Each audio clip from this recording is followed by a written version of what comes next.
Hello, everyone, and welcome to MOS Live. My name is Zoe. My pronouns are she and her. And today you are joining us for our coolest science stories, daily headlines, in which we explore recent science stories happening all over the world. Now, if you are joining us today on Zoom and you have a question about these stories, then feel free to click the Q&A button, which is either at the top or bottom of your screen. And you can enter that question in at any time during the show. We will answer as many questions as we can at the very end. If you would like captions on Zoom, then you can go ahead and click the closed caption button and select show subtitles. And if you are joining us on YouTube or Facebook, thank you very much for joining us today. We're happy you're here, but unfortunately, we won't be able to see your questions on those platforms. Now, I am going to be sharing a story about some of the science behind art restoration, but I am joined by one of my fellow educators. So I will go ahead and ask her to introduce herself and her stories. Hi, thanks, Zoe. My name is Meg. My pronouns are she and her. And in a little while, I'm going to talk about how artificial intelligence is helping astronomers to classify galaxies. But up first, I'm going to talk about childhood development. So, all right. Now, have you ever wondered what a baby is really thinking, or how a toddler learns new skills? Kids learn so much so fast. They're really pretty amazing. When they're born, babies actually already have all of their brain cells or neurons, all 86 billion of them. But over the first few crucial years of their lives, they're actually forming 1 million neural connections per second, building up the framework that underpins their understanding of the world. Scientists who study how kids learn look at all sorts of aspects of their development as they progress through different milestones, like the first time they smile back at you, or recognize their own name, or wave bye-bye. Now, these researchers have lots of tricks up their sleeve for figuring out what's going on in a child's mind. Traditionally, these kinds of tricks involve meeting up in person with study participants. But more and more, and especially just recently, due to the novel coronavirus, labs are looking for online ways to connect with study participants. And at the same time, lots of families are finding themselves at home and spending more time together than ever before. These unprecedented circumstances led researchers at MIT's Early Childhood Cognition Lab to make the most of this unique opportunity and push to help scientists meet parents and children where they are online. Their new citizen science website, called Children Helping Science, debuted just recently, and it collects together dozens and dozens of studies from all over the world that are looking for kids to sign up and help them understand childhood development. Over the past several years, researchers have proven that study methods using online participation via internet browsers and web cameras can reliably record things like where on the screen a child is looking, how long she's looking at it, and her responses to prompts. So these are really important tools because even if a baby is too young to tell you what she's thinking, what she pays attention to is a really big clue. So the fact that online tools can track this information means that remote studies have really serious science potential. To take just one example, when you were a baby, did you know that you already understood physics? One MIT study is called Your Baby, the Physicist, and it looks at how babies between 4 and 12 months of age understand the world around them. In multiple brief sessions, babies are shown pairs of videos through Lookit, which is a platform for recording and analyzing the baby's response. For instance, they might be shown a video on the left of a ball rolling down a ramp, and then on the right, they're shown the same video, but instead the ball rolls up the ramp. So researchers can measure which of these two videos holds a baby's attention more. And it turns out that babies are fascinated when objects seem to defy gravity or disobey other laws of physics. They just know that something is not right about that. Even at just a few months old, babies have absorbed lots of information about the world around them. So Your Baby, the Physicist is just one of many, many studies collected on the new Children Helping Science citizen science site. The studies are grouped by different ages, and they range from newborns all the way up till teenagers, and some studies are even interested in parents participating. By expanding studies like this online, the researchers are able to reach participants that might not be able to come into a physical lab to take part, like families that live really far away, or families that don't have time during the day to make the trip, or right now, families that are quarantining. So researchers are actually really excited about this too, because they need lots and lots of participants of all kinds to gain clear results. And recruiting enough families for these studies is always a huge challenge. So online recruitment through Children Helping Science will help them gather more data than ever before, and it'll allow them to see more detailed and more reliable results. Here's an example of one little physicist completing many study sessions, which allows the Your Baby the Physicist team to take multiple snapshots of her behavior, even seeing how it might change over time. In fact, Children Helping Science makes it so easy to get involved that researchers plan to pursue longitudinal studies, which means they're following children over a long period of time to track their development. And if families participate in multiple studies they find on the website, we may be able to start understanding the timing of when different skills develop and how that timing is related. One lead researcher described this platform as the Hubble telescope of child development because of the never before seen depth of focus that it can provide just by widening the lens or the net to gather lots and lots of participating families. So if you've got little ones interested in pitching in science, check out childrenhelpingscience.com, and who knows, maybe we'll see some more coolest science stories in the future. And with that, I'm going to turn it back over to Zoe, who's going to tell us a little bit about the world of art restoration. That's right. So as someone who's interested in both art and science, I love talking about those connections, and art restoration is one of them. Now, specifically, we're going to be talking about the restoration of the Ghent altarpiece, which maybe doesn't have the same name recognition as something like the Mona Lisa, but it is a very famous painting.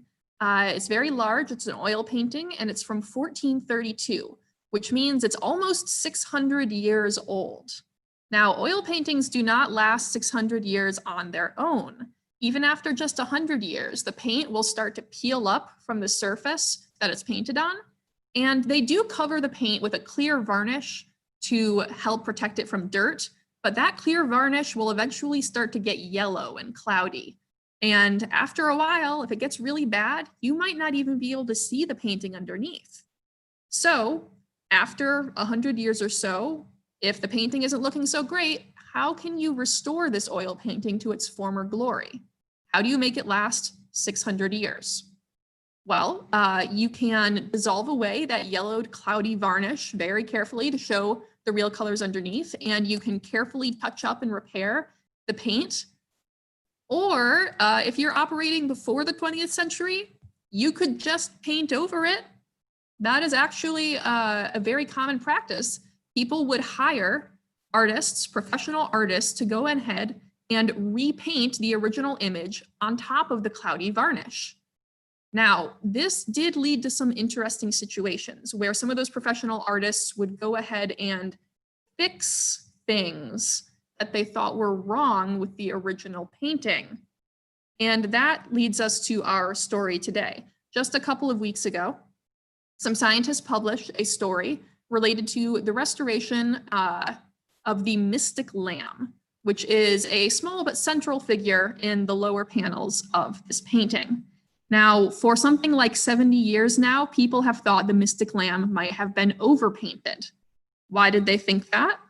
Well, in the 50s, some restoration work was being done, and you'll notice in this old photo from before that restoration, the lamb has 2 ears.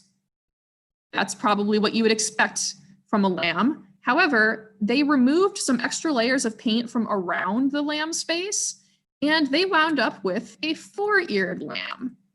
Basically, they removed some overpaint to show the original ears that had been covered up. Now, if the ears were covered up, it's pretty likely that the whole face had been overpainted as well. You wouldn't want to remove that paint unless you were absolutely sure. So this is where the science comes in. Scientists use techniques such as spectroscopy to help figure out whether the overpaint was really there or not. Now, spectroscopy is a really cool technique. It's very useful. You can use it for tons of different things. But it's basically a way of figuring out what something is made of, what molecules are present. So you take a light source, you shine it on a small sample, and then you look at what kind of light gets reflected or even emitted back. By doing that, you can figure out what kind of molecules or even elements are present in that small sample. However, we're not talking about small samples here. We're talking about an entire painting. So these scientists were actually using an even newer technique called imaging spectroscopy, where you take many small samples all across the painting and use them to kind of map out the locations of elements and molecules. For example, if you were trying to map out molecules A, B, and C, you could take all of these little samples and come up with an image that shows where those molecules are. Now, these techniques are really, really great because A, they're non-invasive, which means you're not harming the painting in any way. But B, they don't just look at the surface, they look at all of the layers of paint that are present. So that is really useful when we're thinking about overpaint. Now, there were two specific techniques that these scientists were using. They were using macro X-ray fluorescence, which can show the locations of elements like gold or lead or mercury.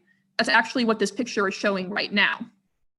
The other technique that they used was infrared reflectance imaging spectroscopy, which can actually get a hold of those molecules that the artists used to sketch their original drawings underneath all the layers of paint. So you can see what the artist's original vision was. All right, so what does this data actually look like? It looks kind of like this.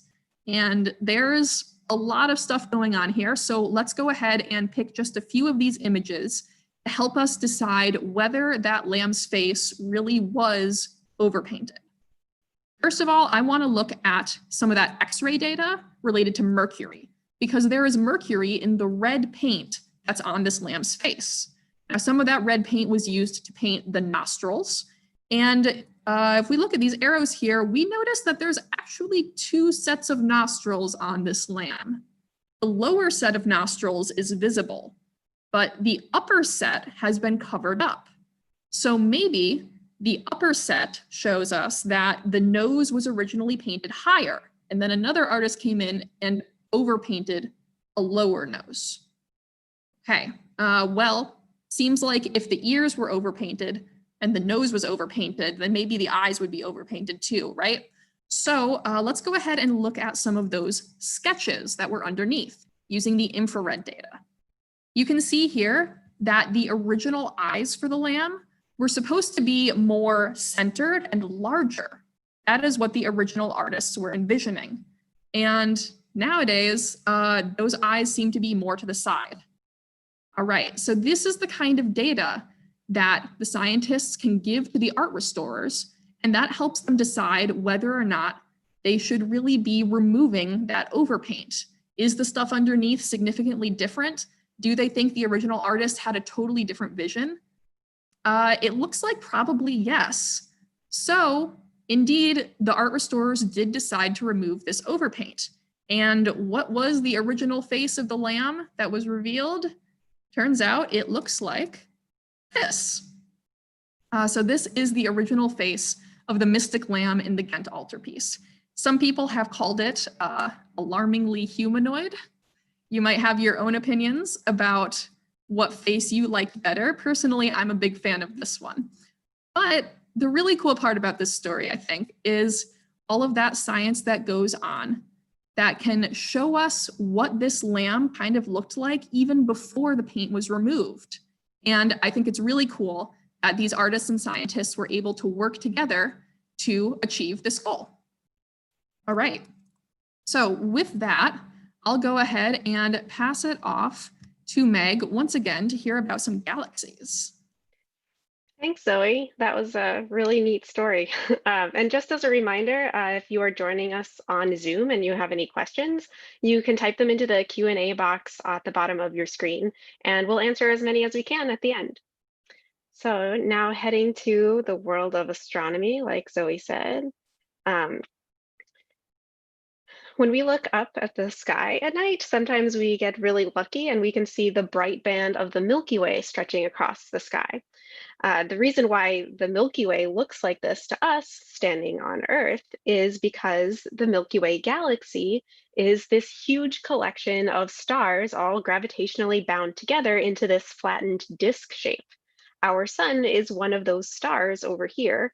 And the Milky Way galaxy is a spiral galaxy, which means it has these long, curling spiral arms. And when we look up at the sky from Earth, we're actually looking through the plane of that spiral disk. So we see lots of bright stars and we also see lots of dark, dusty streaks. So we happen to live in a spiral galaxy, but that's not actually the only kind of galaxy that there is. To begin with, we could divide galaxies into three very broad types. There are spheroidal galaxies, which tend to be round and very smooth in appearance. There are disk galaxies, like this spiral galaxy in the middle, that have a flattened shape, and they often have visible structures like these spiral arms. And finally, there are irregular galaxies, which don't really fit into either category. They can seem really disorganized and they can vary widely in appearance. And the reason why all of this matters is because how a galaxy looks, how it's structured, is a result of everything that's happened to that galaxy in the past. So, how it initially formed, how quickly it's forming new stars, how it interacted with other galaxies or supermassive black holes, and a whole range of other physics.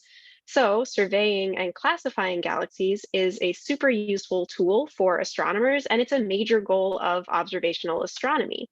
In fact, the Hubble Space Telescope was launched in 1990 with a main goal of surveying and cataloging galaxies throughout the universe. So you may have seen some of these photographs that Hubble has taken, like this one of deep space. Aside from a few stars in the foreground here, almost everything in this image is a galaxy.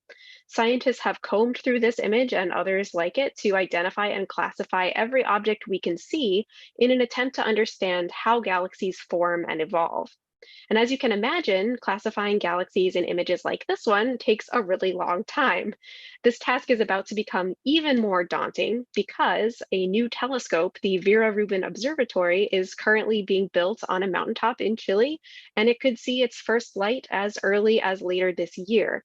This telescope will be equipped with the largest digital camera ever built for the field of astronomy. And to view each photograph taken, you would need 1,500 high definition TV screens. Every day, 20 terabytes, which is 20,000 gigabytes of data, will need to be processed and stored. Scientists are gearing up to handle that huge amount of data, and they need all the help they can get. So, a team of researchers at the University of California, Santa Cruz has developed a new computer program called Morpheus to help classify galaxies by their shape or morphology in astronomical images. They started with existing data from the GOODS collaboration, which stands for Great Observatories Origins Deep Survey. And that includes the Hubble data we saw earlier, along with lots and lots of other telescope images, all put together into this patchwork or mosaic that covers a large portion of the sky. And the researchers developed a computer program to take raw astronomical data like this and turn it into a map of galaxy types like this. And here you can see their program has identified the large galaxy in the middle as a disk galaxy, which I think I would agree with. I can see some spiral arms in there. It's found several other smaller disk galaxies in blue. In red, it found several spheroidal galaxies, and a bunch of irregular galaxies are the green blobs. And there's a few yellow blobs as well. You might see those are actually stars or point source objects. So how do they do this? To find a way to get a computer to identify different galaxy types all on its own, the researchers turned to a kind of program called a neural network. These are computer programs that are especially good at recognizing patterns, and they're built on principles meant to mimic how our brains recognize images. So they start with an image that they want to find the galaxies in, an input image, and they divide it up into lots of little patches. So the computer only looks at a few pixels at a time. Those little pixel patches are fed into the neural network, and the computer program scans each of them, first just looking for the most simple patterns, just edges, for example. And then it rounds up all that information and passes it to another layer of processing to look for slightly more complicated features. And then that information is rounded up and passed on again and again, each time building up more and more complicated features until in the last layer, the program spits out its best guess at which galaxy types are present in which parts of the original image. So after all that processing, Morpheus ends up with a map of galaxy types. Now, the program probably didn't start off getting it 100% right, and that's because neural networks need to be trained. Morpheus needed to see lots of examples of what it's looking for to learn how to identify galaxies all by itself. Luckily, the good survey that the researchers started with is very special because researchers have already gone through it and identified all the galaxies in there. So they could show Morpheus lots and lots of examples of when it was getting it right and when it was getting it wrong. And through those examples, Morpheus could learn and improve itself over time, which is the advantage of using neural networks. They're quick learners. So just as an example, I'm going to show you a little video from the team showing how Morpheus classifies galaxies, a set of them that it hasn't seen before. You'll see over here on the left, a patch of the input image, and this little yellow box will be moving from left to right and then up from the bottom row by row. And then as that runs, you'll see on the right, the map of galaxies will be built up pixel by pixel. So I'll play some of this movie for you. And the smaller boxes in the middle are showing how well each pixel fits into each different galaxy category. So spheroidal, disk, irregular, or is it part of the background, or is it part of a star, a point source? So this program is really exciting because it will help scientists speed up their processing of new data. And they know that it's doing the right thing because they have existing data to compare it to. And it's open source, so it's already available for researchers to start using and get ready for that huge glut of data that is coming. I'm going to just skip to the end. You can see how it fills in. And we can say with Morpheus, we can see the future of galaxy classification, and our understanding of the universe is looking pretty bright. So with that, I'm going to invite Zoe to join me back on screen here. And we can take a look at some of the questions you guys have been sending in. So I do have a question to start off with for Zoe. Eric wants to know, was the lamb famous at some time? Yeah, so absolutely. The Ghent altarpiece, which is also called the Adoration of the Mystic Lamb, because that lamb might be small, but it's a very important part of the painting. That painting is actually very famous. Now, it's by a pretty famous artist, Van Eyck. People have actually mistakenly credited him with inventing oil painting. That was a popular myth for a while. The painting itself, one of my favorite facts about it is that it is the most stolen painting on record.